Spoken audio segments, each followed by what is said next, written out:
Você sabe quem está obrigado ao e-social, ou seja, quem é obrigado a enviar os eventos para o e-social? E ainda, caso não envie, quais as consequências? Você sabe? Na aula de hoje nós falaremos sobre este assunto, então fique comigo até o final que eu trouxe um esquema também para descomplicar aí e facilitar a sua vida.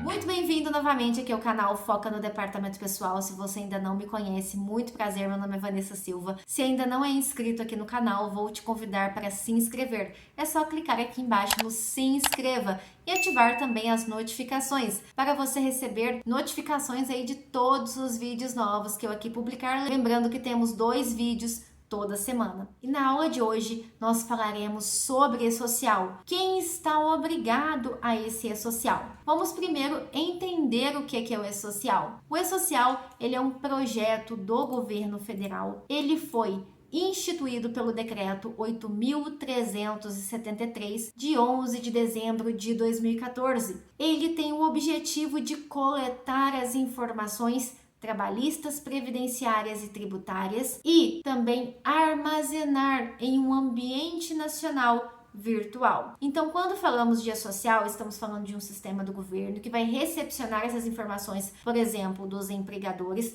mas não tem como baixarmos esse sistema, instalarmos ele na máquina e utilizarmos ele de modo offline. Não. Ele é um sistema completamente online, digamos assim. E quem está obrigado, então, ao e-social? Todo aquele que contratar mão de obra de pessoa física e que possua obrigação trabalhista, previdenciária ou tributária em função dessa relação jurídica. Resumindo isso daqui, todo aquele que contrata empregados, por exemplo, precisa enviar os eventos, que nós chamamos de eventos, para o e-social. E essas informações, elas têm uma certa periodicidade a serem observadas. Por exemplo, quando você faz a admissão de um colaborador, você vai enviar essa admissão para o e-social. Não basta você ir no seu sistema, inserir as informações lá, mas não enviar para o e-social. Você precisa necessariamente estar enviando para o e-social as informações deste novo empregado. Nós temos um evento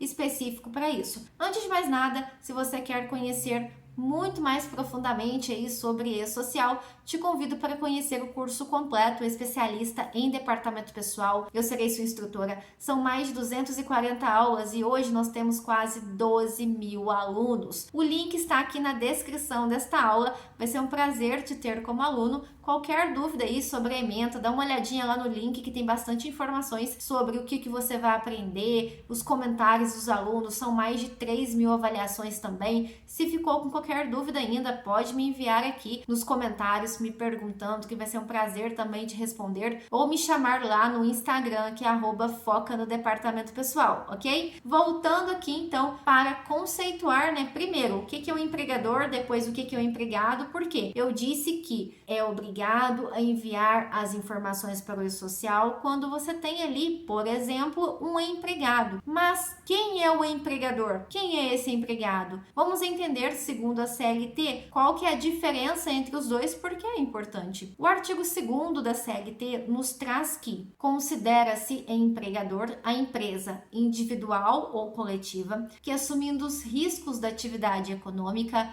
admite, assalaria e dirige a prestação pessoal de serviço. Resumindo isso daqui, a empresa, seja ela individual ou coletiva, que vai assumir os riscos da atividade quando contratar um empregado. E esse empregado, ele vai ser admitido, assalariado e vai prestar serviços de acordo com o que o empregador for orientando para ele, de acordo com o direcionamento que o empregador vai dar para esse empregado, porque esse empregado, como você vai ver no artigo seguinte, ele é subordinado a esse empregador. E quando falamos aqui que o empregador que assume os riscos da atividade, nós não temos a transferência deste risco para o empregado, ou seja, o cliente, por exemplo, desse empregador não pagou um valor X e o empregador precisava para pagar o salário. Para a legislação trabalhista, isso pouco importa no sentido de quem vai ter que dar dar um jeito e pagar os salários devidamente é o empregador. Ele não vai transferir para o empregado essa inadimplência, por exemplo, de um cliente,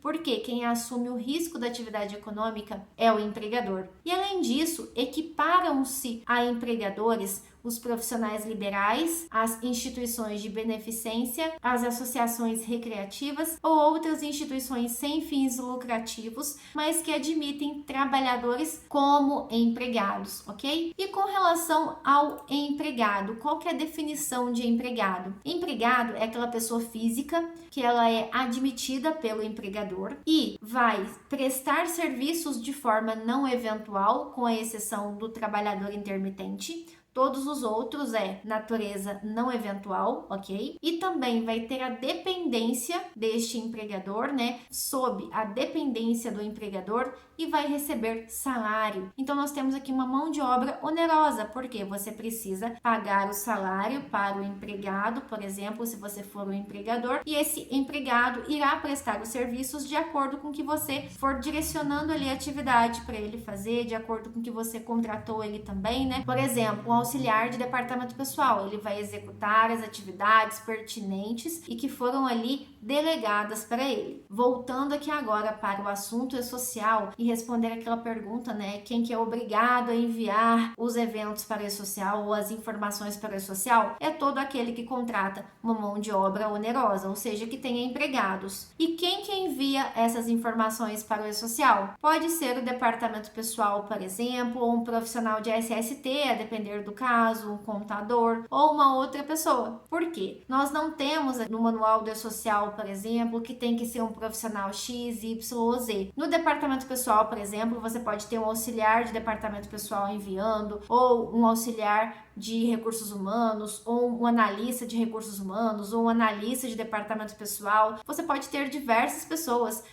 que tenham a incumbência de estar enviando essas informações para o e-social. Por quê? A pessoa normalmente que vai fechar a folha de pagamento, que vai calcular ali a folha de pagamento, que vai ficar responsável pela admissão ou pelo desligamento, vai fazer esses envios. Normalmente é o departamento pessoal, ok? Não é o setor de recursos humanos, mas cada caso é um caso e, na maior parte das empresas, quem irá enviar os eventos para o e-social é o departamento pessoal referente aos eventos de admissão, demissão, folha de pagamento, afastamentos do trabalho, por exemplo. E com relação aos eventos de SST, que também fazem parte do e-social, que são os eventos de saúde e segurança do trabalho, podem ser enviados também pelo departamento pessoal, caso este tenha as informações necessárias, conheça ali o mínimo sobre estes eventos para estar enviando, ou um profissional de SST, ou seja, um profissional de saúde e segurança do trabalho, seja um técnico de segurança do trabalho, por exemplo, ou ainda uma clínica de saúde e segurança do trabalho que seja contratada para enviar os eventos pertinentes à saúde e segurança do trabalho, ok? E aqui eu tenho um esquema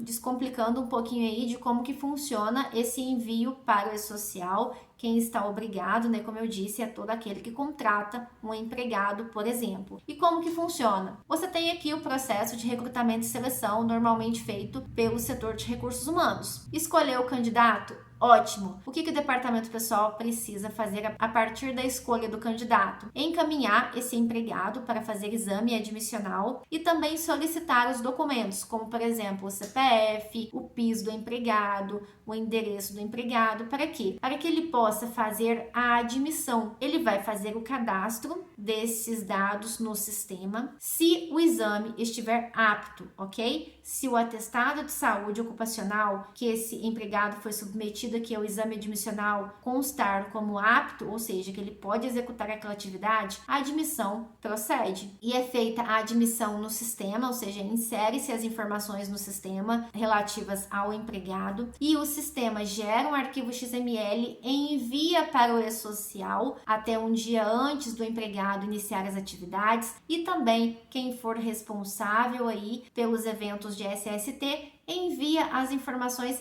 referentes a esse aso admissional até o dia 15 do mês subsequente, ou seja, do mês seguinte ao da admissão, ok? Então, esse aqui é um esquema simples só para você entender que não deve deixar de enviar os eventos para o social porque tem a obrigatoriedade, ela é uma obrigação acessória. E também, quando não temos um sistema, porque eu mostrei aqui neste esquema, você inserindo uma admissão dentro de um sistema da própria empresa que ela tenha feito ou de um terceiro que ela tenha contratado para utilizar. Mas se a empresa, por exemplo, é o primeiro funcionário dela, ela não tem sistema, como que ela vai fazer para enviar essas informações para o e-social e cumprir com a obrigação? Ela pode enviar direto no portal do e-social. Você vai entrar em social.gov.br e só digitar no Google, vai lá no Google e digita portal do e-social. Lá você vai encontrar o portal, clica em acesse, depois entra com gov.br, seleciona o certificado digital, por exemplo, da empresa e você vai ter acesso aí ao e-social. Quando não se tem um sistema, neste caso que é um empregado, até pode enviar direto no portal do e-social, não tem problema. Neste caso, você vai inserir as informações lá dentro do portal e também as informações referentes ao ASO, que vai ser um evento de SST e também vai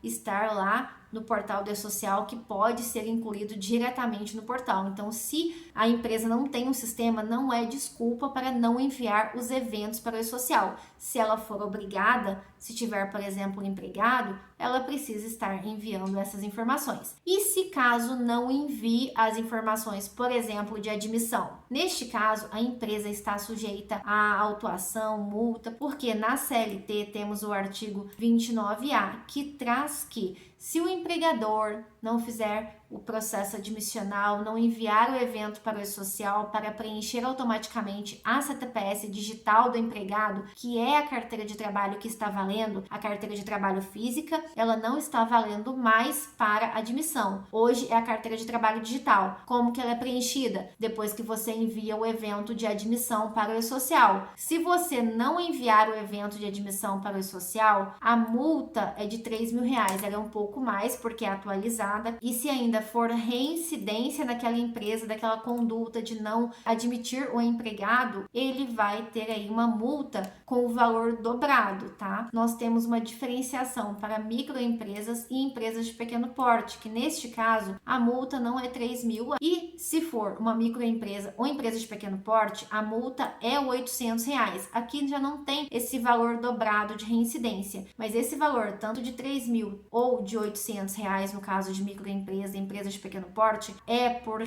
cada empregado que não é comunicado ao e-social, ou seja, por cada admissão que não é formalizada, que não tem o devido processo efetuado, como eu mostrei aqui no esquema. Você pode ter um sistema, utilizou o sistema para enviar a admissão, perfeito, ou se não tem o sistema, você tem que enviar direto lá na página do e-social. Se quiser aprender muito mais sobre este assunto e sobre diversos outros do departamento pessoal, como folha de pagamento, férias, rescisões, te convido para conhecer o curso completo especialista em departamento pessoal. O link está aqui na descrição desta aula de hoje. Você vai ter certificado, suporte à dúvida e muitos materiais para download. São mais de 240 aulas para você estar acompanhando, então são muitas informações que eu tenho certeza que vai te levar do básico ao avançado. Tenho certeza que você vai gostar. Se ficou com qualquer dúvida sobre o conteúdo ou desta aula de hoje, ou sobre o curso especialista em departamento pessoal, é só deixar aqui nos comentários deste vídeo